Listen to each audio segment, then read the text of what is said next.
Bienvenidos nuevamente a la segunda conferencia en este día del primer encuentro guadalupano organizado por el Centro de Estudios Guadalupanos UPAEP. Presento ahora al presbítero y doctor Gustavo Watson Marrón, quien nos impartirá la conferencia El templo que unió a la Nueva España, para quien pido un aplauso, por favor.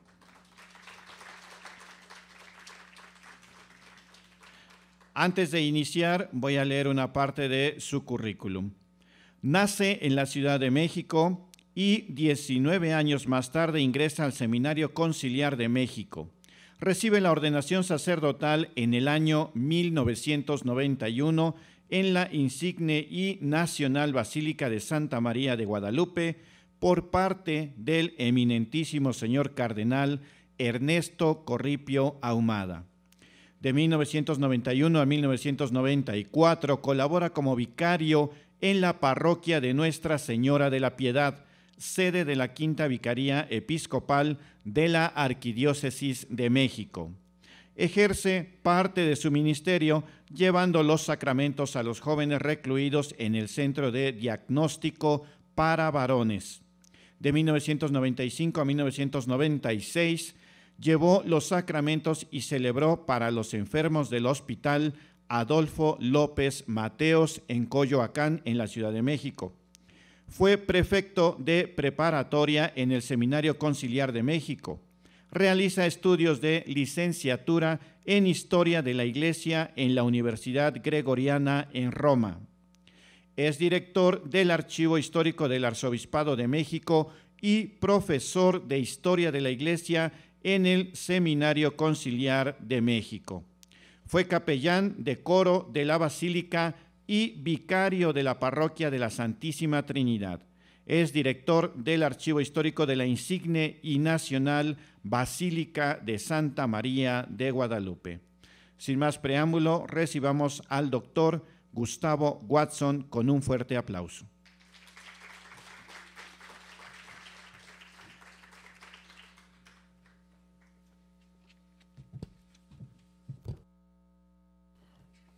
Muchas gracias. Agradezco de manera especial al ingeniero Gerardo Valle por su invitación y pues me siento muy honrado de poder compartir aquí algunos aspectos del culto a María de Guadalupe durante los siglos XVII y XVIII en el Tepeyac.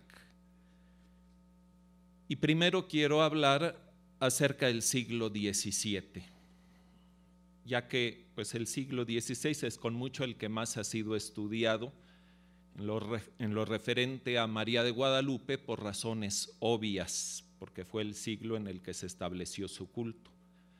Es por eso que esta ponencia abordará las expresiones de fe que se dieron en santuario en los siglos XVII y XVIII. Y una de ellas es la construcción de los templos que en el Tepeyac se edificaron.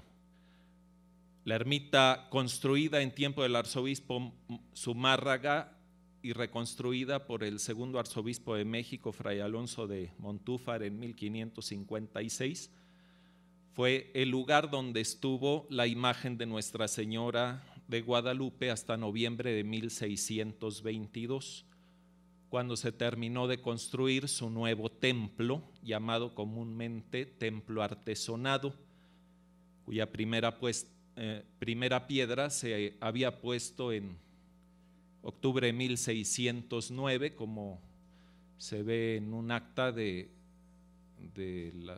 Cabildo de la Catedral, de los libros de actas capitulares de la Catedral de México. Aquí en la imagen primera vemos la portada del libro de Mateo de la Cruz, donde habla de esa construcción del llamado templo artesonado. Esta obra fue como un resumen de lo que había escrito Miguel Sánchez, el primero que escribió sobre María de Guadalupe, pero como la obra de Miguel Sánchez era en un lenguaje barroco y poco entendible, este jesuita fue el que en 1660 publicó un resumen que 2 años después se publicó en Madrid, por lo tanto fue la primera obra sobre María de Guadalupe que se publicó en el extranjero, o sea, en España, que se publicó fuera de México. Y ahí en la segunda imagen, a la mitad más o menos, habla de que el arzobispo Pérez de la Serna fue el que inauguró, Juan Pérez de la Serna fue el que inauguró ese templo artesonado en el año 1622, en noviembre de 1622. Ahora, durante los años del siglo XVII en los que el templo artesonado estuvo en pie, no siempre la imagen permaneció en el santuario, sino que durante la gran inundación de la Ciudad de México en 1629, el original de la Virgen de Guadalupe fue llevado a la Catedral Metropolitana y ahí estuvo prácticamente 5 años hasta 1634. Solamente en 2 ocasiones ha salido la imagen de María de Guadalupe del Tepeyac. Una fue en esa inundación de 1629 y la segunda ocasión que salió el original del Tepeyac fue durante la persecución religiosa, en donde para evitar la profanación, 2 días antes del cierre de los templos, sacaron la imagen de María de Guadalupe y estuvo custodiada en casa de un ingeniero de apellido Munguía, en el centro, y ahí iba el abad Feliciano Cortés a celebrar la misa todos los sábados. En medio de un ropero ahí tenían la imagen.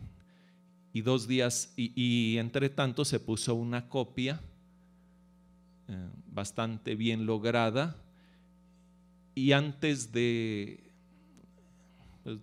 que ya hubiera la apertura de los templos, 2 días antes, se regresó el original a su basílica. En la imagen número 3 vemos el borrador del edicto del arzobispo Francisco Manso y Zúñiga del año 1634, que habla, y ese edicto está en el archivo de la Basílica de Guadalupe, que habla del retorno de la imagen del Tepeyac, de la imagen de la Catedral Metropolitana donde estaba al Tepeyac. Ahora, ¿qué sucedió en el siglo XVII con la ermita de Montúfar? Porque el templo artesonado está donde ahora está la Basílica Antigua. Entonces, ¿qué sucedió con esa ermita? Fue abandonada y en el lugar que ocupaba el bachiller Luis Laso de la Vega, fue el primero que publicó en náhuatl el Nican Mopogua en 1649, él a mediados del siglo XVII construyó lo que ahora se conoce como la Parroquia Antigua de Indios.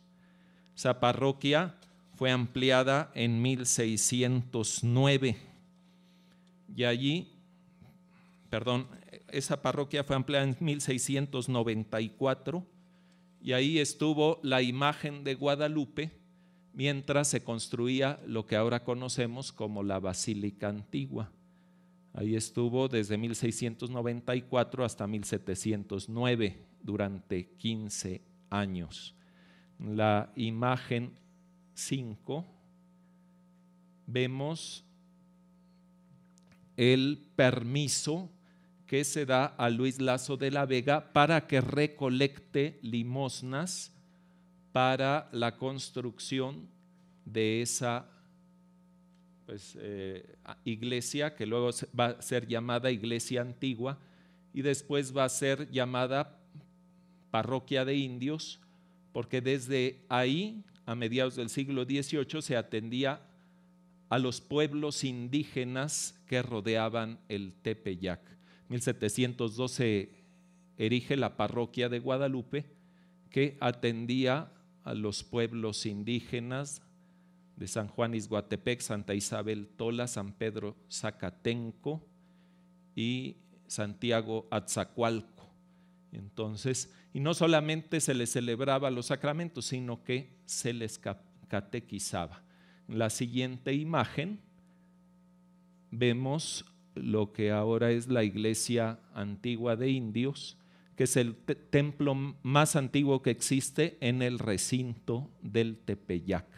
Y en la siguiente imagen, ahí vemos el interior, y viendo el altar a la derecha está el sitio donde están los restos de las dos primeras ermitas en el Tepeyac. Cuando ustedes vayan allá, visiten esa parroquia antigua de indios y se van hasta donde está el presbiterio, y a la derecha pueden ver las excavaciones que hay de donde estuvieron las dos primeras ermitas. Ahora, el sitio del cerro donde según la tradición fueron las tres primeras apariciones de María de Guadalupe a Juan Diego, estuvo más de un siglo con una sola cruz de madera, y gracias a la piedad de los esposos Cristóbal de Aguirre y Teresa Pellegrina, que eran panaderos, le labraron una hermosa capilla con su retablo. La fecha del estreno de esa capilla es el 2 de febrero de 1667. Sin embargo, con el tiempo, pues, esa capilla fue insuficiente, y hacia 1740 un sacerdote que era el rector del templo de San Miguel del Milagro, aquí cerca, que se apellida Montúfar, él tuvo la idea de reedificar la capilla del Cerrito. Entonces, la que actualmente tenemos es reedificación, que pues él la inició, pero en determinado momento se le acabó el dinero y ya no pudo continuar, y entonces el Cabildo de Guadalupe, que apenas se acababa de establecer, continuó esta obra hasta su finalización. La siguiente imagen, la anterior. Bueno, ahí está ahí está la capilla del Cerrito. En la parte de los extremos, donde se ve un edificio blanco, es un convento de carmelitas descalzas que existen desde 1903, y pues antes, en el siglo XVIII, fue una casa de ejercicios. La siguiente imagen, por favor. Aquí vemos la portada del libro Estrella del Norte, Francisco de Florencia, otro jesuita.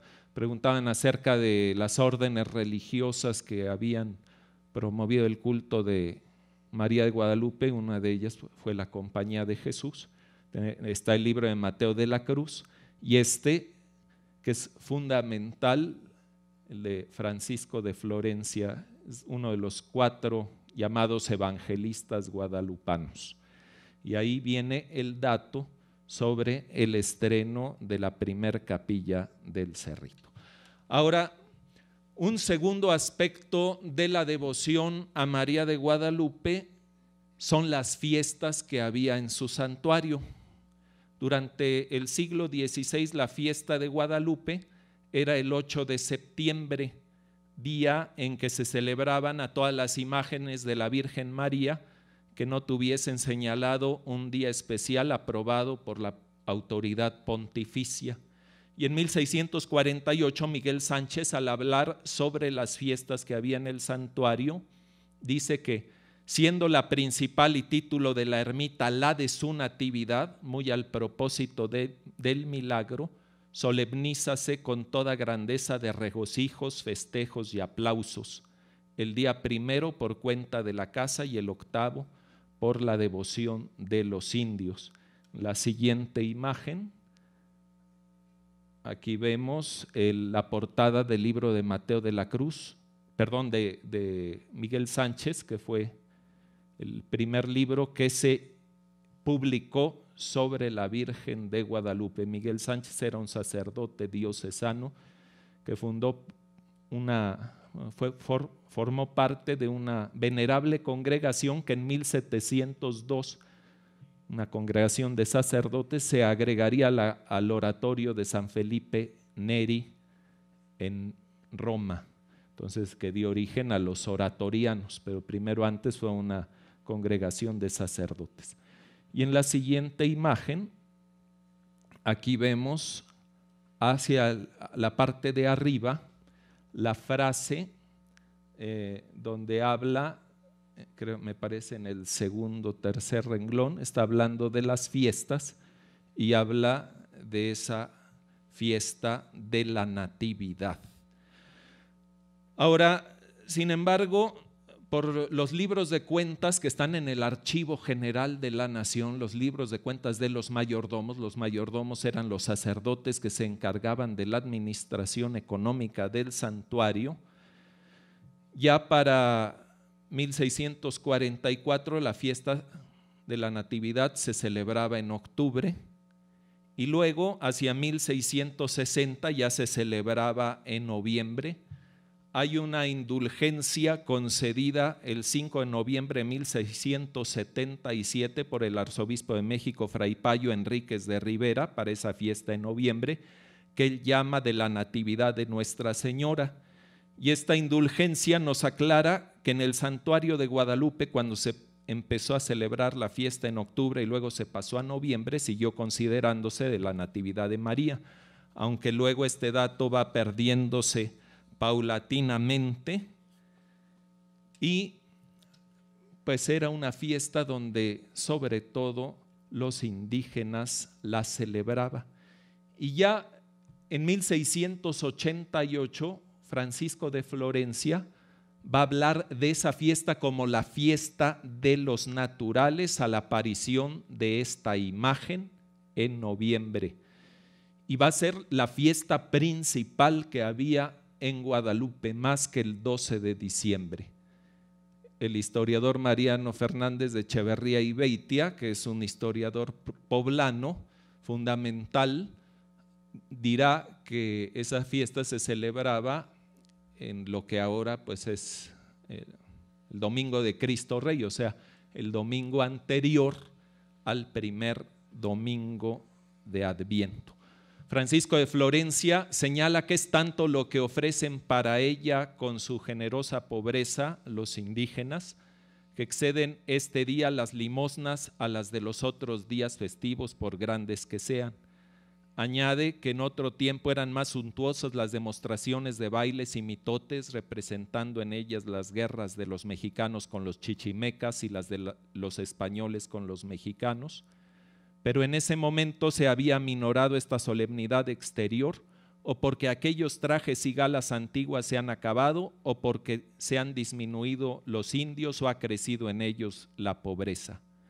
Pero ha quedado en su punto lo que toca al culto del altar, misa, procesión y sermón en mexicano, que de ordinario suele ser del rector o de otro de los padres de lenguas del Seminario de San Gregorio de México de jesuitas, un colegio que tenían los jesuitas para la educación de los indígenas, y que el rector de ese seminario o de ese colegio iba a predicar en náhuatl en la fiesta que hacían los naturales a la Virgen de Guadalupe. Vienen desde tierras muy lejanas de Mextitlán o de la Huasteca trayendo algo que ofrecer a la Virgen. Los que no pueden venir le encomiendan a otros que ofrenden por ellos sus dones o dinero o velas de cera para que se enciendan en su altar, y les encargan a los que vienen que les lleven los cabos de las velas que delante de la imagen se han encendido. Florencia también se queja de la embriaguez que hay en las tardes de esa fiesta y que viene a aguar la devoción de la mañana. Sin embargo, muchos indígenas se abstienen de esta perniciosa costumbre, gastando las mañanas y tardes de sus fiestas en rezar y velar delante de su bendita imagen.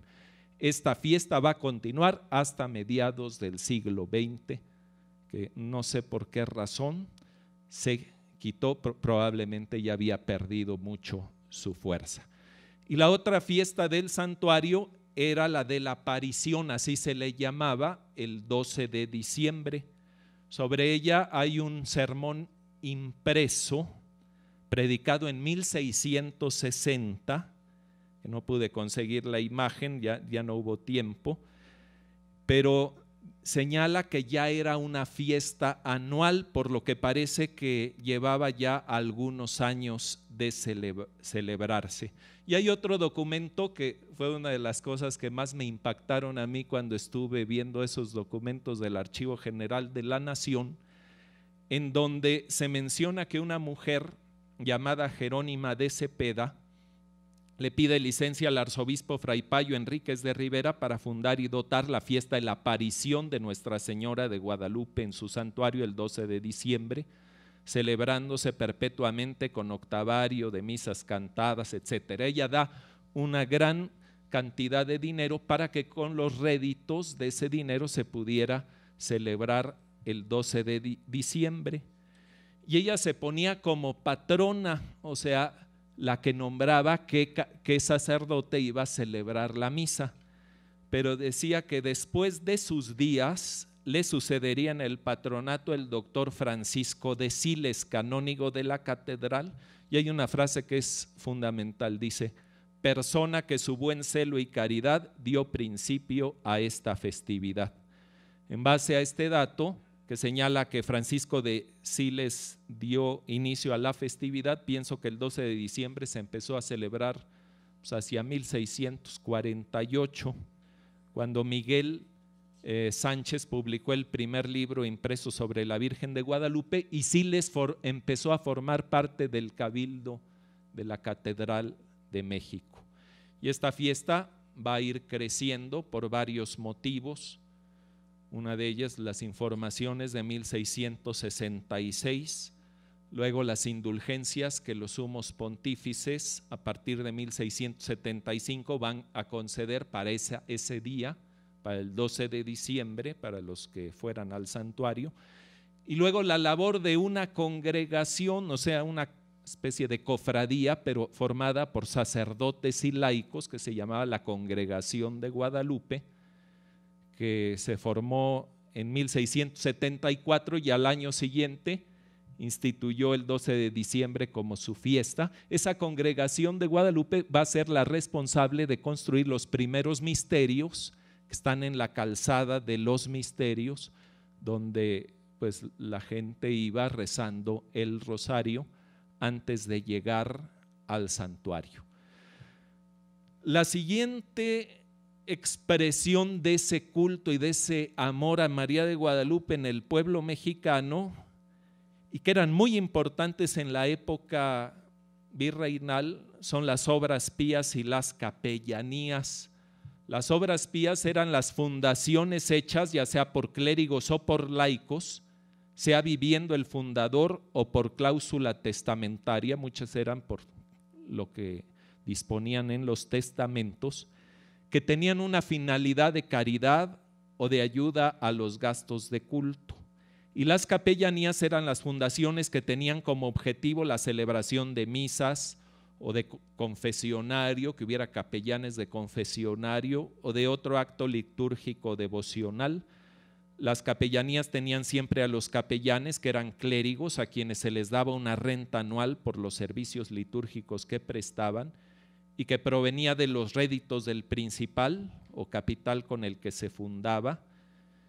Tanto las capellanías como las obras pías tenían un patrono que era especificado en la fundación, que nombraba a los capellanes o a los destinatarios de las obras de caridad, y estos patronos debían de velar por la buena marcha de la fundación.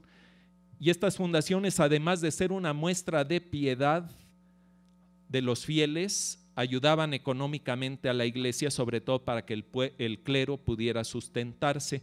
Entonces, desde 1576 hay la fundación de una obra pía de huérfanas, y en el archivo de la Basílica están las constituciones que redacta el tercer arzobispo Pedro Moya de Contreras, en donde con las limosnas que había en el santuario, bueno, en la ermita, la ermita de Guadalupe, se destinaban para que las huérfanas que tenían que pagar dote para casarse o para entrar en el convento, porque era la costumbre, pagaban una dote a la hora de casarse o a la hora de entrar en el convento, todas las mujeres lo hacían, pero las huérfanas pues no podían hacerlo. Entonces había un sorteo antes del 8 de septiembre y la que quedaba sorteada era a la que se le daba la dote cuando ya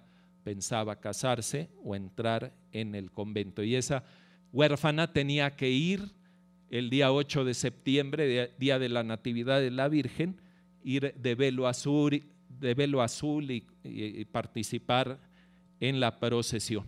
La obra pía duró de 1576 a 1592, pero luego se reactivó porque Juan González de la Fuente, un hombre rico de México, otorgó una escritura en que daba unas casas para que las gozasen la renta sus 4 hijas que estaban en el convento de San Jerónimo en la capital, donde había estado Sor Juana Inés de la Cruz, y por muerte de ellas, de sus hijas, pasaran a la Virgen de Guadalupe, y con el dinero de esas casas se sacara una huérfana a quien se le diera para su dote y casamiento 300 pesos, igual que la obra pía anterior.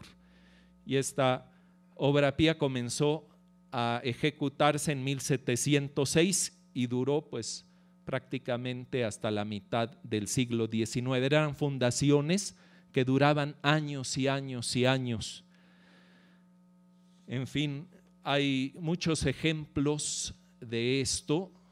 Por ejemplo, otra persona llamada Catarina Collado, en su testamento, que tenía una hacienda en Cuautla, se llamaba Cuautla de Amilpas, y ella decía, pues con lo que produce en esta hacienda, su sobrino que hiciera una fundación, y su sobrino, que era sacerdote, fundó 6 capellanías para que los capellanes pudieran pues confesar a los sirvientes de la hacienda y decir misas y etcétera. Pero como no podían ir los capellanes porque era un sitio alejado y con un clima muy difícil, entonces esas capellanías se pasaron al santuario de Guadalupe, se les dio posesión incluso de unas casas, ahí iban los capellanes. Luego hubo problemas económicos de la hacienda, por lo que pues la renta vino a menos. Sin embargo, cuando se funda la Colegiata de Guadalupe, el rey quiso que esas capellanías que habían sido fundadas por Catarina Collado Calderón pasaran a la Colegiata, pasaran a ser las capellanías de coro, que todavía existen, porque en la basílica están los canónigos y están los capellanes de coro, así se les llama a los sacerdotes que no son canónigos. Luego, otra expresión de esa devoción a la Virgen en el siglo XVII fueron las informaciones de 1666. O sea, el canónigo Francisco de Siles quería que el 12 de diciembre fuera fiesta en toda la Nueva España, en todo el virreinato. Empezó a promover esto. A esa propuesta se le adhirieron los 13 miembros del Cabildo, 95 religiosos, 15 catedráticos de la Universidad de México, 108 personas de prestigio.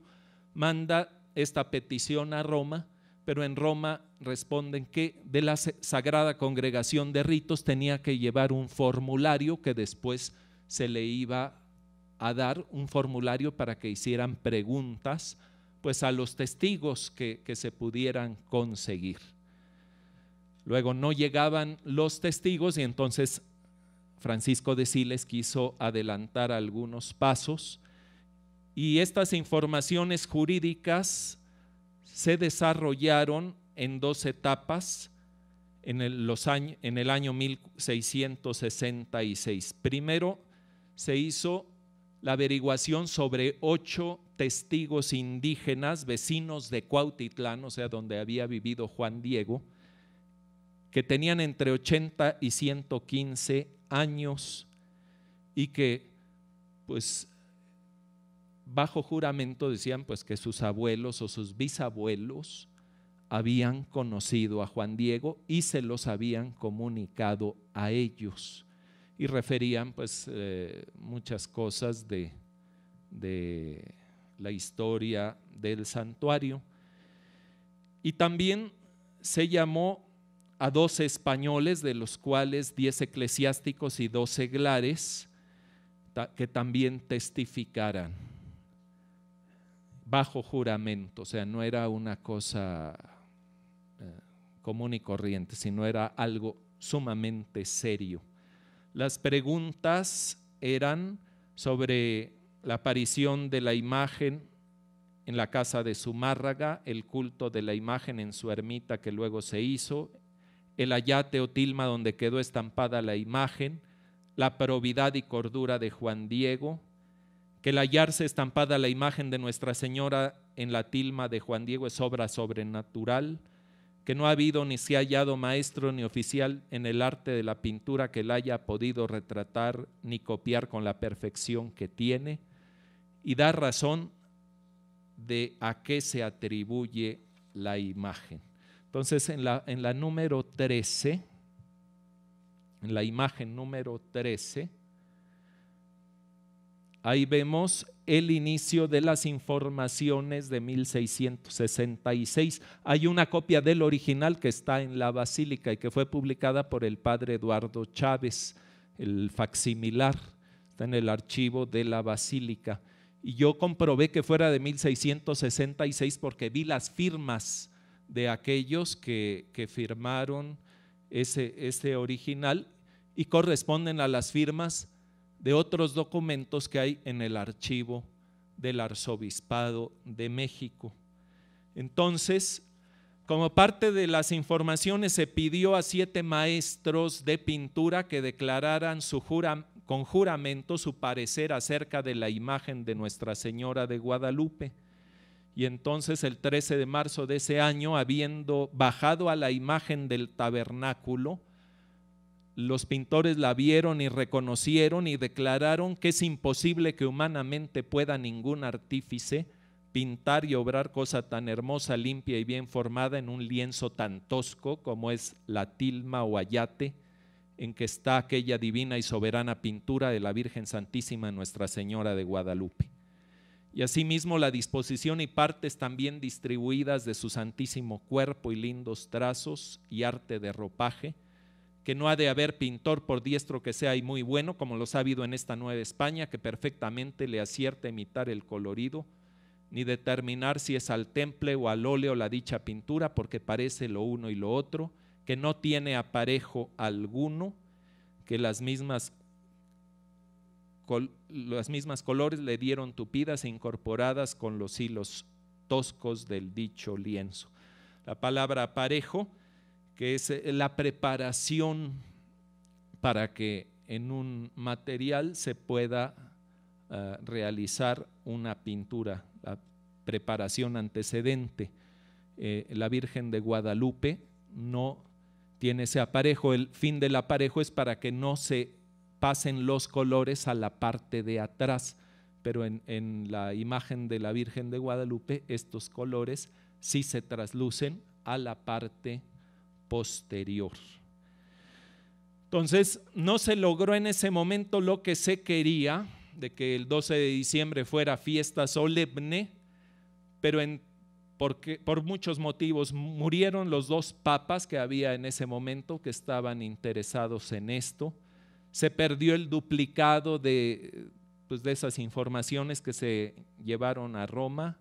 Murieron Siles y el arzobispo Peralta, que también estaba interesado, pero la iniciativa de esta iniciativa generó el documento jurídico más importante que se utilizó para la canonización de Juan Diego, ¿verdad?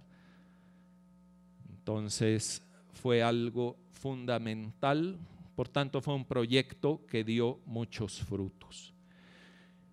Y para terminar con este siglo XVII, quisiera hablar de distintas muestras de devoción de los indígenas y de los españoles. Luis Becerra Tanco, en el libro Felicidad de México, es otro de los 4 evangelistas guadalupanos, señala que uno de los modos que tenían para que no se olvidasen las cosas memorables era por medio de cantares que los componían los mismos sacerdotes en cierto género de versos, a los que se agregaban a trechos unas interjecciones no significativas que servían para la cadencia de su canto. Los cantares enseñaban a los niños que conocían por más hábiles, quienes conservándolos en su memoria cuando ya eran provectos en la edad, los cantaban en sus festividades o mitotes al son de instrumentos musicales. Pues Becerra Tanco, si gustan la imagen 14,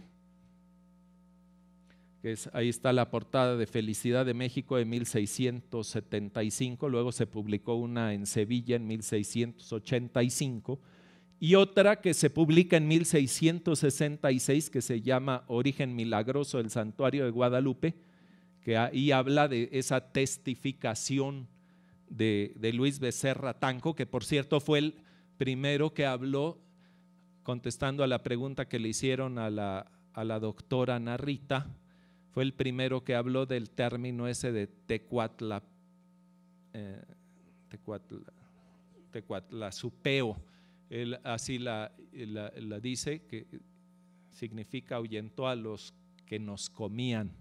Es la explicación que da. Ahí va a ver la primera vez que se habla sobre esto.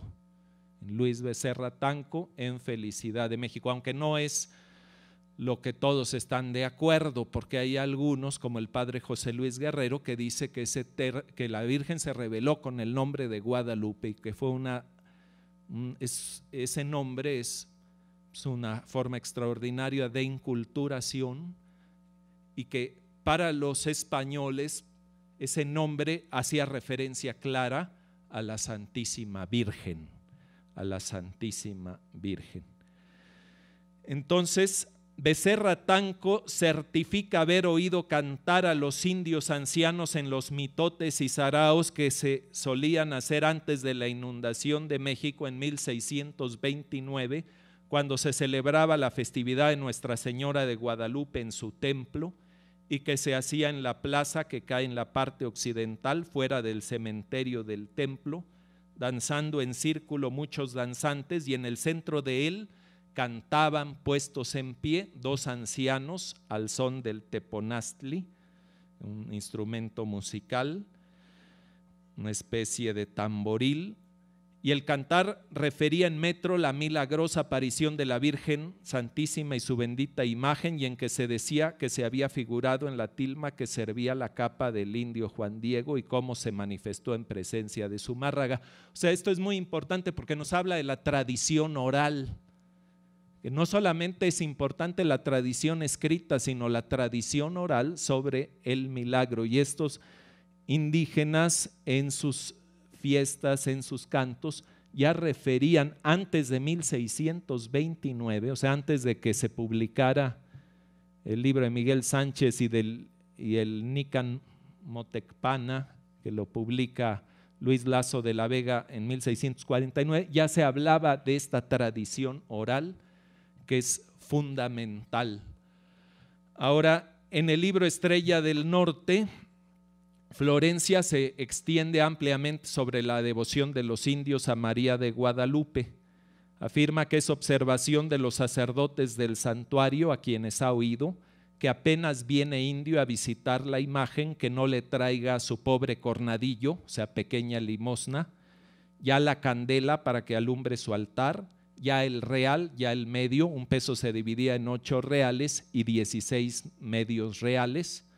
En las casas de los caciques y principales y de los que tienen algún caudal, se ven imágenes de Nuestra Señora de Guadalupe con marcos dorados de todo primor, con muy curiosos aseos de flores, con olorosos perfumes que queman en ellos. Este texto es de 1688, y agrega: no hay casa en México y fuera de México que no tenga con especial adorno una y más imágenes de Guadalupe, no se entrará en templo de tantos como hay en esta ciudad y en la Nueva España y fuera de ella, en que no haya imagen o altar dedicado a esta señora. Y en cuanto a las muestras de devoción de los españoles, pues Florencia habla mucho de las principales capillas ya dedicadas a María de Guadalupe en la Ciudad de México, su suntuoso templo en Querétaro, que le erigió Juan Caballero, presbítero del Arzobispado de México. También señala su expansión fuera de la Nueva España, como la imagen que llevó a Lima el virrey conde de Alba de Lista en 1655, cuando fue trasladado al virreinato del Perú, y allí propagó esta devoción. También habla de las imágenes de Guadalupe que en ese momento ya existían en España. Por último, pues quisiera mencionar que en este siglo XVII se construirá el primer santuario dedicado a ella fuera del Tepeyac, que fue en San Luis Potosí en 1662. El segundo fue en Oaxaca, antes de 1664. El tercero fue en Querétaro en 1680 y a los que siguieron otros. O sea, esto respecto del siglo XVII. Y ahora, pues del siglo XVIII, pues está la construcción del nuevo santuario, que voy a hablar de 3 puntos solamente sobre el siglo XVIII: la construcción del nuevo santuario, el patronato de la Virgen sobre la Ciudad de México y luego sobre la Nueva España, y algunos aspectos importantes que se mencionan en los sermones guadalupanos. Sobre la construcción del nuevo santuario se puede afirmar que a fines del siglo XVII ya estaba la idea de erigir una colegiata. ¿Qué es una colegiata? Pues es una iglesia que no es catedral, pero que tiene un cabildo. La colegiata de Guadalupe fue la primera de América, por eso se llama insigne, porque este título de insigne solo se daba, era un título que daba el rey por alguna cosa importante. Se llamaba insigne y real. ¿Por qué se llamaba real? Porque el rey era el patrono, el que tenía el patronato, el que nombraba a todos los canónigos que había en el santuario, por el patronato real, en donde pues el rey tenía el derecho de presentación de todos los obispos y también el derecho de presentación de los canónigos e incluso de los párrocos. Ya después en el tiempo de Iturbide y de Maximiliano se llamó insigne e imperial, y cuando México fue república se llamó insigne y nacional. Y luego antes se llamaba colegiata, se llama basílica porque ya en 1904 San Pío X la agregó a la Basílica de Santa María la Mayor en Roma, y por eso se llama basílica. Ahora, para realizar esto había que construir un nuevo templo que tuviera la amplitud suficiente para que un grupo de 25 entre canónigos y capellanes rezara el oficio y tener varios altares para que pudieran cumplir con las cargas litúrgicas que se incrementarían. Entonces, 2 personajes, el licenciado Buenaventura de Medina Picasso y el capitán Pedro Ruiz de Castañeda, fueron a ver al arzobispo de México, que estaban dispuestos a poner 80,000 pesos para la construcción de este santuario, 30,000 Medina y 50,000 Ruiz de Castañeda, y que incluso estaba dispuesto Ruiz de Castañeda a poner 32,000 pesos que le estaban debiendo los dueños de las haciendas y minas de Rayas en Guanajuato. Era el tiempo del desarrollo máximo de la minería, o se estaba desarrollando más bien esa minería mucho. Entonces le pidieron permiso que se demoliera el templo artesonado y en ese lugar se construyera lo que ahora es la Basílica Antigua, y mientras tanto se ampliara la parroquia antigua de indios, se pasara la imagen allí mientras se levantaba el nuevo santuario. El total de lo que se gastó en el templo fue de 493,559 pesos, de los cuales Ruiz de Castañeda puso el 75%. Era como el Slim de ese tiempo, ¿verdad? Y el restante fueron de limosnas de los fieles. Bueno, 70% Ruiz de Castañeda y 30% limosnas de los fieles. El arquitecto fue Pedro de Arrieta, autor del Palacio de la Inquisición, que ustedes pueden ver enfrente de la iglesia de Santo Domingo en el centro, y además fue el arquitecto de la iglesia de la Profesa, que era la antigua casa profesa de los jesuitas. El 27 de abril de 1709, la fábrica del edificio se concluyó y se dedicó solemnemente el 1 de mayo, que se celebraba a San Felipe Apóstol, porque el rey se llamaba Felipe V, el rey de España. Entonces la víspera salió desde la iglesia antigua de Indios en procesión la milagrosísima imagen de Nuestra Señora de Guadalupe a colocarse en su nuevo templo. Entonces, en el número 18, ahí bueno, están los datos ahí está el documento de la primera piedra que se puso para la construcción de la Basílica Antigua. La siguiente. Y aquí es como está en la actualidad. La siguiente imagen es como está en la actualidad. Bueno, ustedes ya lo conocen.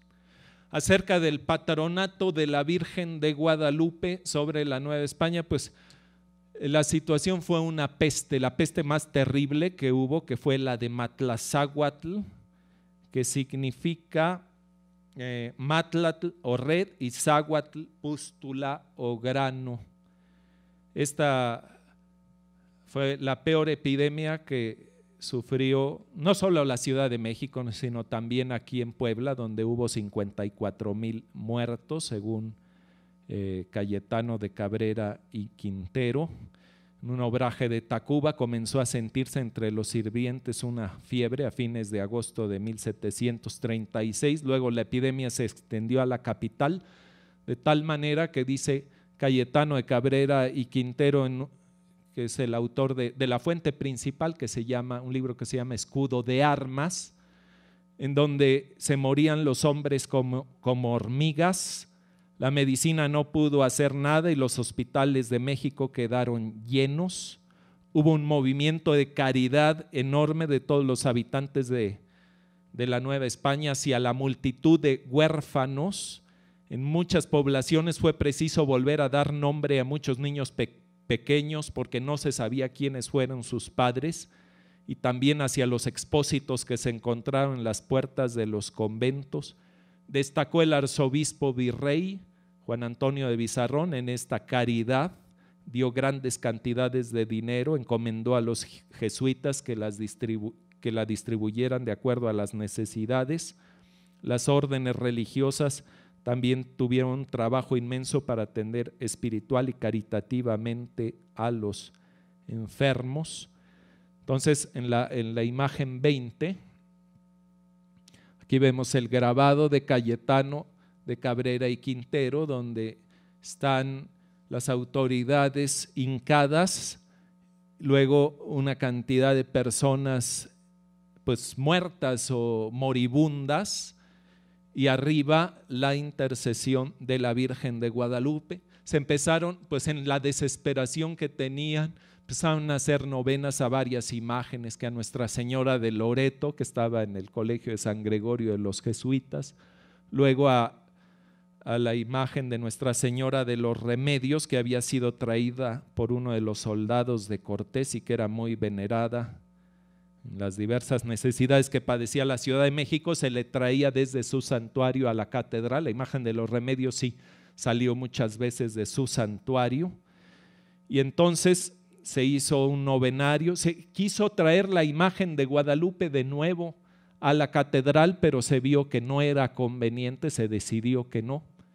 Y entonces en determinado momento el Cabildo del Ayuntamiento de México decide, para pedir la ayuda a la Virgen, declararla patrona principal de la Ciudad de México.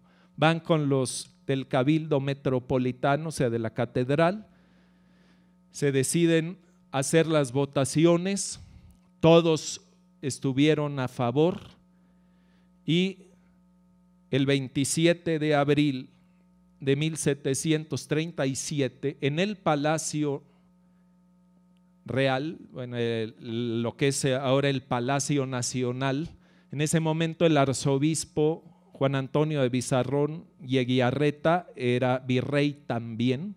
Hubo algunos arzobispos que fueron virreyes, no solo de México, sino también obispos de Michoacán y pues el obispo de Puebla, Palafox, también fue un tiempo virrey.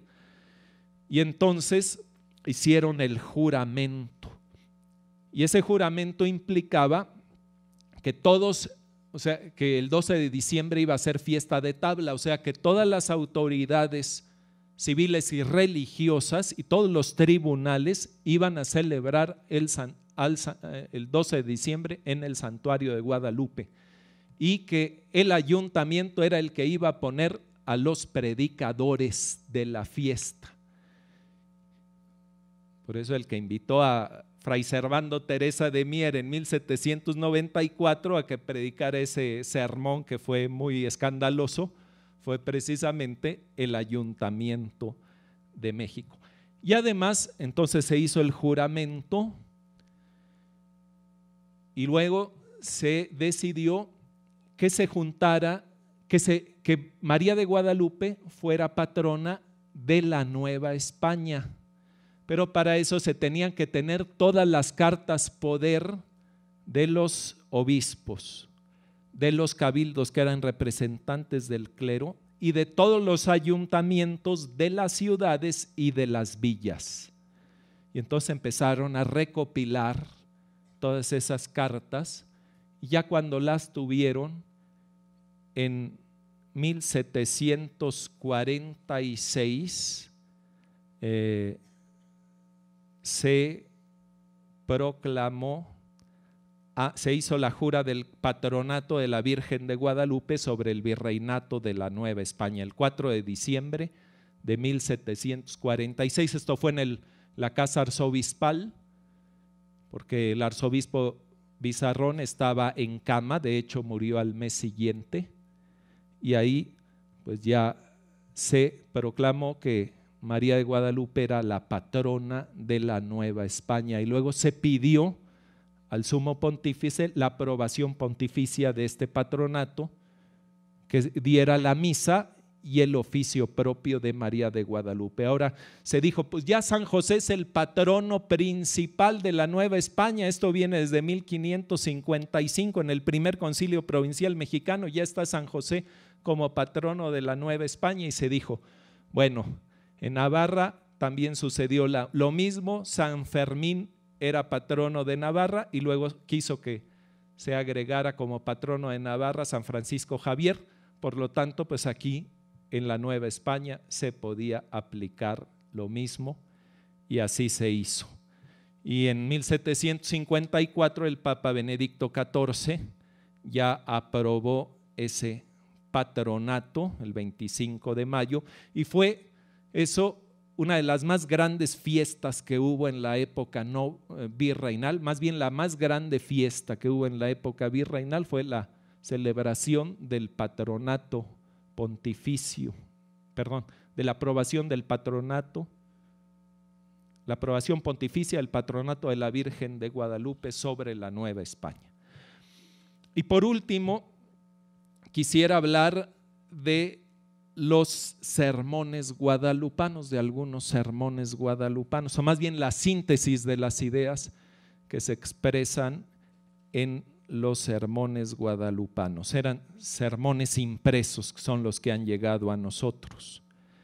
Los que han llegado a nosotros de la época virreinal son fundamentales. ¿Para qué? Para conocer lo que el clero iba transmitiendo al pueblo fiel de México. Y en caso de los sermones guadalupanos se puede ver allí la enseñanza sobre María de Guadalupe. Allí se va viendo todo el desarrollo del criollismo, de la mentalidad criolla. Los historiadores actuales dan mucha importancia a estos sermones porque se va viendo el desarrollo del pensamiento criollista que luego va a desembocar en el movimiento de independencia. Ahora, sintetizando las ideas principales de los sermones, se ve que fueron pronunciados por eclesiásticos que tenían una mentalidad favorable a los indígenas, a diferencia de otros escritos de la época en que se les desprecia o por lo menos se les compadece. Los indios son iguales a las demás naciones y la Virgen los adopta como hijos. Al elegir a Juan Diego, muestra María que no hace acepción de personas y si acaso la hace es para elegir al humilde y levantarlo. El material en que está impresa la imagen es el que usaban los indios y es de tierras mexicanas. Estoy desarrollando las ideas principales que yo he podido resumir de esos sermones. La imagen fue instrumento de conversión de los naturales. Indica que los indígenas pueden llegar a la santidad. A ninguna nación de Europa le concedió un milagro como este, que se otorgó en primer lugar a la nación indiana, así les llama a ellos. María de Guadalupe fue la que los libró de la idolatría. Ella se adapta a los indígenas que no tenían escritura y se comunicaban con imágenes, dejándoles un lienzo. También hay afirmaciones en donde se nota un criollismo fuerte, manifestado en esa especial protección de María. Por ejemplo, dicen, en Nueva España no hay posesos ni energúmenos, pues los diablos huyeron ante la llegada de la Virgen. Las rebeliones en el continente americano han sido escasas gracias a ella. La imagen de Guadalupe hizo su casa aquí, a diferencia de los remedios traída de España, y por eso los vasallos deben caminar a su palacio, como señalan las leyes de cortesía. Por eso la imagen de Guadalupe no salía, siempre estaba en su santuario. En cambio la de los remedios, pues sí, salía muchas veces. La imagen es prenda del pacto que María celebró con este reino. Ha defendido a los americanos de otras naciones. Ella hizo con México lo que Dios hizo con Israel, haciéndose encontradizo con ese pueblo. América ya ha dado hombres adornados con santidad y elocuencia gracias al influjo de María. Cuando gran parte de Europa se alejaba del catolicismo por la Reforma protestante, la Virgen de Guadalupe ganó América para consolar a la Iglesia por sus pérdidas. Mientras que en Europa los apóstoles convirtieron a los pueblos predicando al Verbo, en América el apostolado lo realizó María. Ella vino a este continente para no dejarnos solos, es defensora de las epidemias y por su intercesión hay abundantes cosechas. Hay otro grupo de aserciones que exaltan la imagen en sí misma. Dios es el artífice. La imagen de Guadalupe representa a María como está en la gloria. Ella nos comunica un conocimiento no superficial de Jesucristo. Los más diestros pintores no han sabido copiar la imagen con identidad.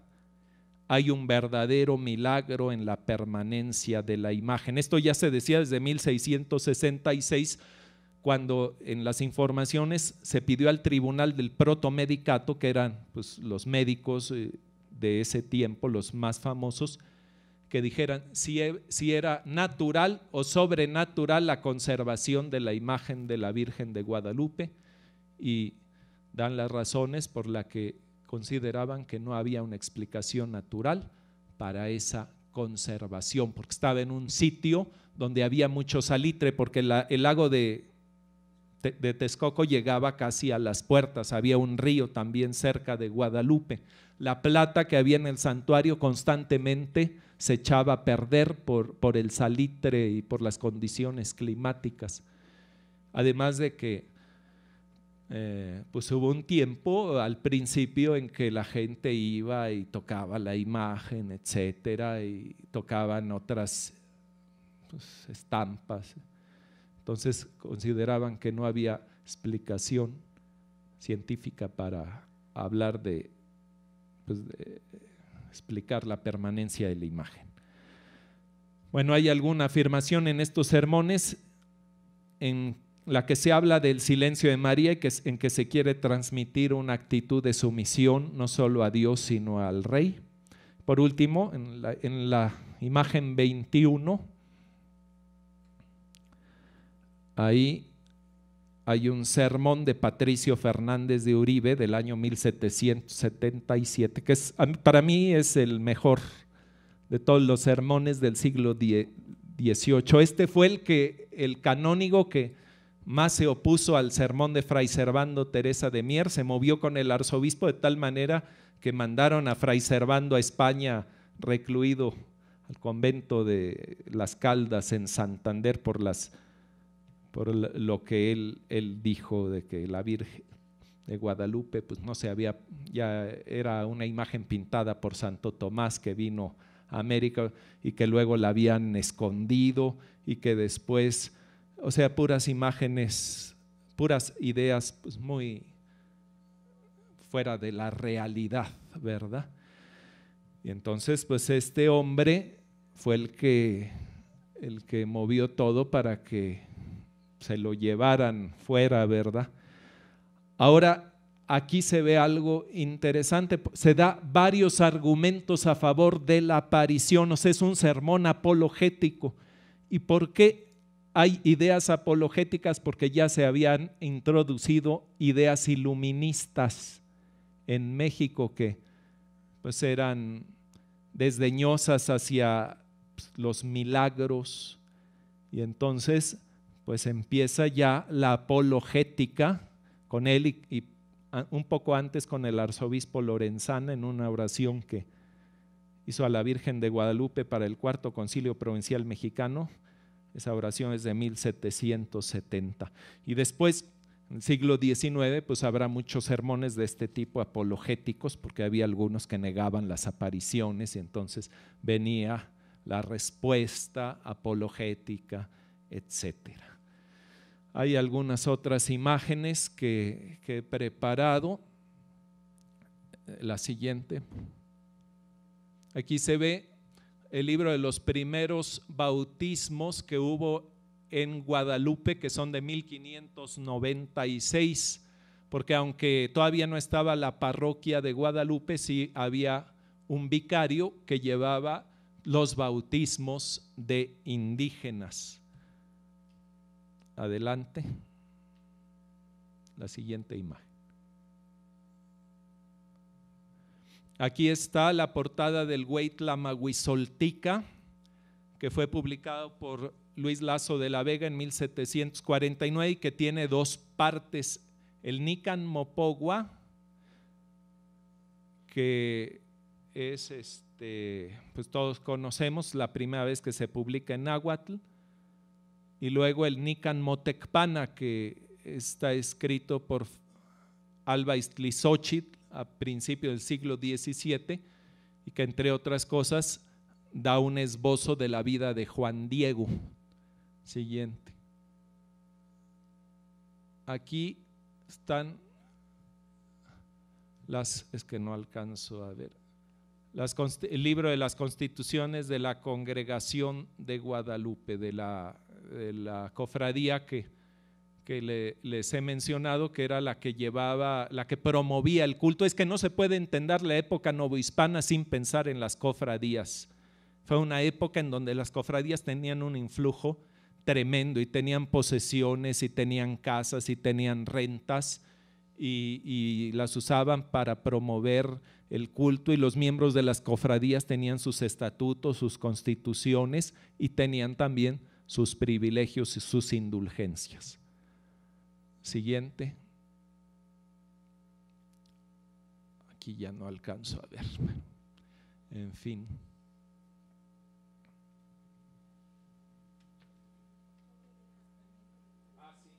Este es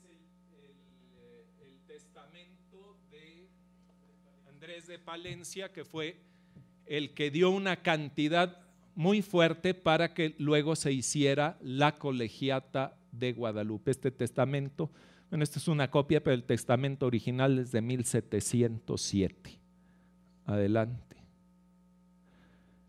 Aquí está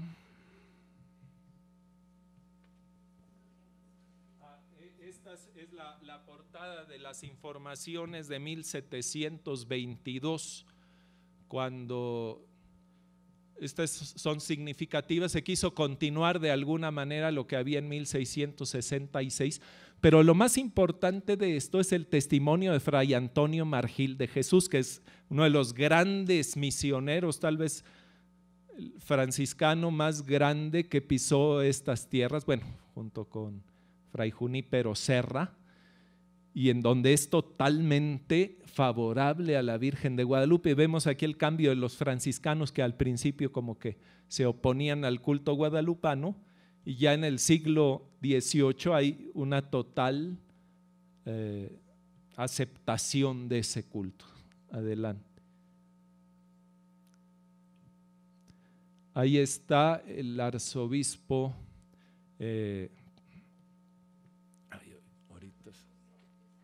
Manuel Rubio y Salinas. Esta pintura es de Cabrera, está en el Museo de Guadalupe. Él fue el que erigió la Colegiata de Guadalupe. Adelante.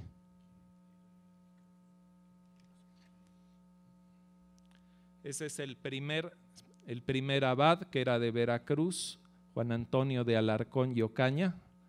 A ver si la imagen completa.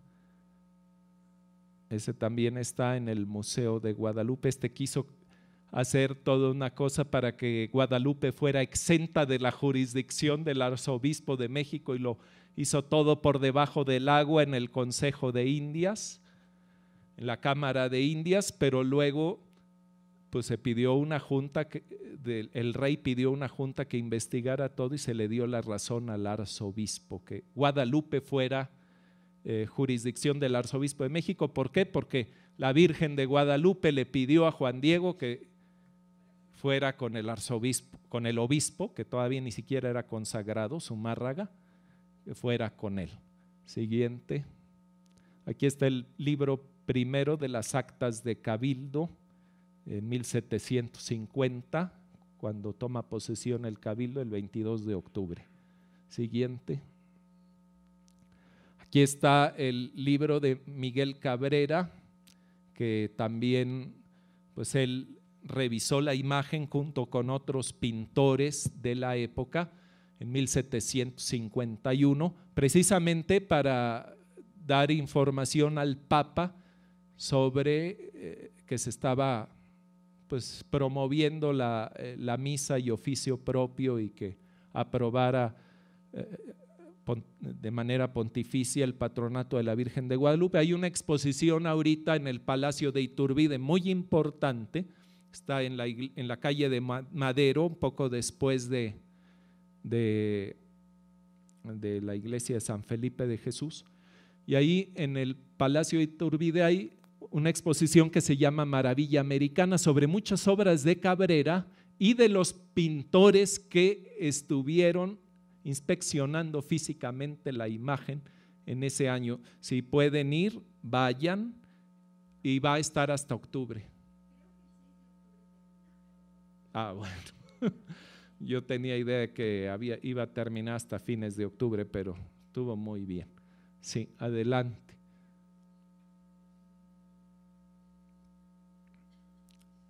Si me pueden. Este es el documento de otra cosa que sucedió en el siglo XVIII, en 1784, cuando unos plateros estaban, bueno, los que limpiaban la imagen, de repente se les cayó el agua fuerte, o sea, el ácido, y si ustedes ven a la imagen de Guadalupe, de frente, del lado derecho, tiene una mancha.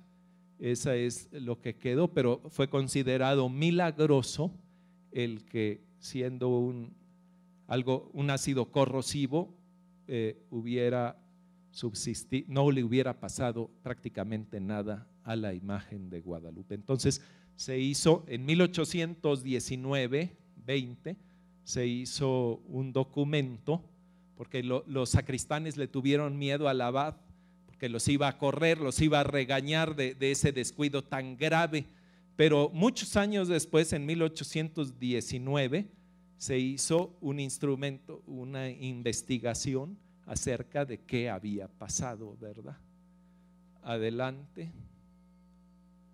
Bueno, este es el convento de capuchinas y se llama así porque fue el convento de religiosas capuchinas. Se construyó en 1782 a 1787 y una poblana de la familia Echeverría y Beitia, Sor Mariana de San Juan Nepomuceno, fue la fundadora de este convento. Hay una publicación que se llama Memorias de Sor Mariana y pues contra todo lo que se esperaba consiguió del virrey, del arzobispo, y con el rey, hasta con el rey de España se movió para fundar este convento y que desde el coro de las religiosas pudieran ver la imagen de Guadalupe.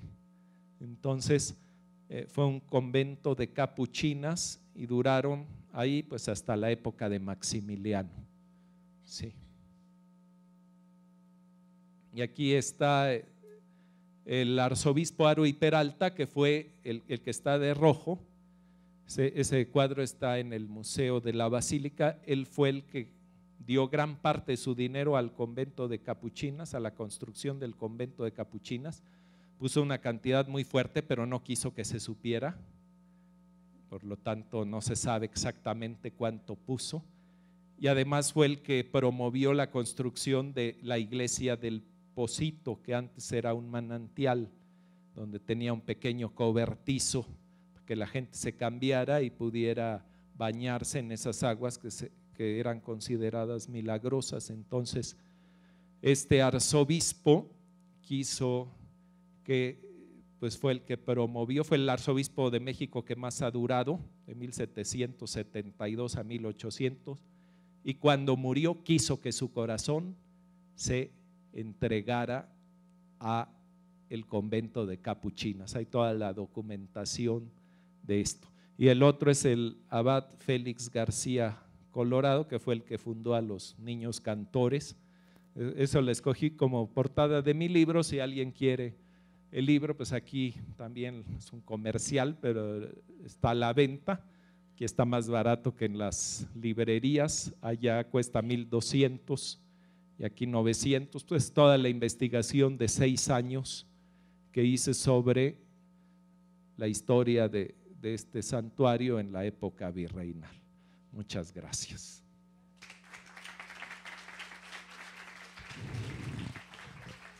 Agradecemos al padre Gustavo Watson y ahora vamos a iniciar nuestra sesión de preguntas. ¿Alguien quiere iniciar?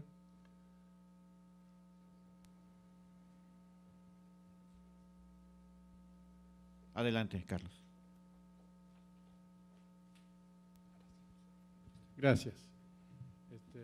Muy bien documentada, lo sabemos, su conferencia, doctor. No es fácil la pregunta que le voy a hacer porque es acerca de la colegiata. Desde la inauguración del nuevo templo se hizo porque la colegiata se estaba asumiendo. Ya ha estado en obra muchísimos años. Sé que ya está abierta al culto, pero realmente arquitectónicamente ya está solucionado el problema del hundimiento o simplemente ha sido temporal la forma de… Pues ahora no tiene la dimensión de largo que antes tenía, se tuvo que partir a la mitad precisamente porque la otra parte pues, no era considerada conveniente que se fuera visitada por las personas, por cuestiones, pues ya desde cuando se hace el convento de capuchinas en 1782, a los 4 años tuvieron que cerrar la antigua basílica que ya se estaba viniendo para abajo por pues el otro edificio afectó a la iglesia colegiata y la tuvieron que cerrar durante 3 años. O sea, ya desde ese entonces había problemas, ¿verdad?, del subsuelo. Pues yo creo que han tratado de salvarla para que, pues es un patrimonio histórico de los mexicanos, y en lugar de demolerla, que hubiera sido una aberración, pues se conserva, permaneció 25 años cerrada y con ocasión del año 2000 se volvió a abrir, pero ahora con el sentido de templo expiatorio. Templo expiatorio. Ahora el museo, por ejemplo, sí está en unas condiciones muy difíciles y el proyecto es que en la nueva Plaza Mariana ahí pase el Museo de Guadalupe. Aunque bueno, eso está por verse, todavía tienen que verse muchas cosas, pero está en los planes, ¿verdad? El museo está en la parte de atrás de la Basílica Antigua. Muchas gracias. Sí, entonces debemos de entender que nada más una parte puede tener peso de personas, pasos, etcétera. Sí, cosa que yo no sabía. Sí. Otra parte sí otra está clausurada. Está simplemente. Sí, no, porque si usted ve, no es el largo que había sí. en la basílica antes de 1976. Sí, claro, le tuvieron que cortar y mover el tabernáculo. ¿Hay alguna información en su libro acerca de ese tipo de obra que hicieron? No, porque bueno, en la época novohispana sí, ya en la época actual no. Yo nada más me centro en la época novohispana y todavía salieron como 1000 páginas, entonces pues a lo mejor en años posteriores me pueda animar a hacerlo. Pero gracias. Sí ahí están pues todos los estudios arquitectónicos y los planos. El padre Chávez ha rescatado los planos que se hicieron para la nueva basílica, etcétera, ¿verdad? Y hay documentos del abad Schulenburg sobre la situación en que estaba la antigua basílica, están en el archivo del cardenal Miguel Darío Miranda, entonces, pero es cosa de investigar. Muchas gracias. Sí. ¿Alguien más desea hacer una pregunta?